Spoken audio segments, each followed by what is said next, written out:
Est-ce que tu penses que tu prends la pilule dès que tu as tes règles ou tu attends qu'elle soit régulière? Attends qu'elle soit régulière.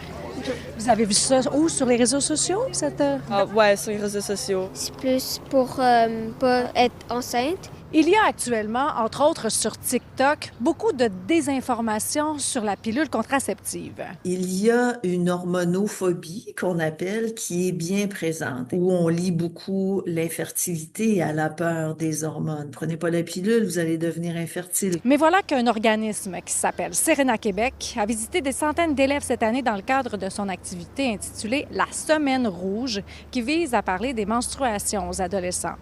Sur son site Internet, on peut voir qu'il fait la promotion de la méthode naturelle symptothermique. La méthode symptothermique, c'est efficace à peu près à 60-70%.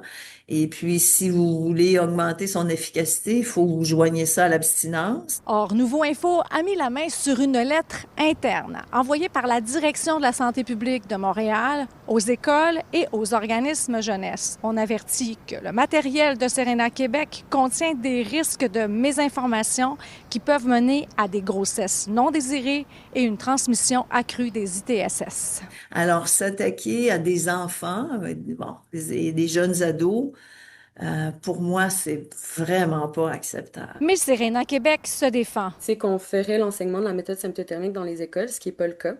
La semaine rouge, c'est d'abord l'éducation à la santé menstruelle. La semaine rouge ouvre la porte sur d'autres dimensions, notamment émotionnelles, environnementales.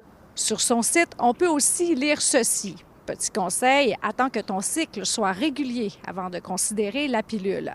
La directrice se dissocie aujourd'hui du document. Ce n'est pas sur notre site, donc ce document-là n'appartient pas à Serena Québec ni à la Semaine rouge. On peut aussi y voir cette photo d'une chambre à coucher surplombée par un crucifix. Alors, on peut pas dire que c'est tout à fait contemporain. C'est une image qui relate en fait dans quel contexte dans lequel l'organisme était lorsqu'il est né, donc dans les années 50. Donc, on ne parle pas d'abstinence auprès de la population. Nous, on parle de l'adaptation des comportements sexuels en phase fertile. Je peux comprendre la confusion que vous avez actuellement, mais en aucun cas, notre organisme, il est laïque. L'organisme communautaire dit que l'enquête de la Direction de la santé publique de Montréal est biaisée et qu'une médecin chapeaute leurs activités. Toute l'information avec laquelle on travaille, elle est basée scientifiquement. Vous me parlez de 1950. Est-ce que vous avez actualisé vos documents et la médecin qui vous accompagne a bien 90 ans? Le docteur Parenteau a eu 90 ans.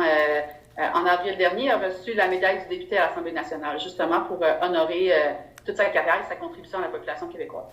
La Semaine rouge a été présentée dans une quinzaine d'écoles à travers le Québec, des camps jeunesse et des maisons de jeunes. Elle le sera encore en septembre. Le Centre de services scolaires de Montréal nous a répondu par écrit pour sa part que ça touche les élèves de secondaire 1 et 2 d'un seul établissement. Dès la rentrée scolaire, des suivis seront effectués pour s'assurer que les informations transmises aux élèves étaient neutres et fiables. Santé Québec, qui subventionne Serena Québec depuis 2003, assure qu'elle portera désormais une attention particulière aux éléments signalés. À Montréal, Véronique Dubé pour Nouveau Info.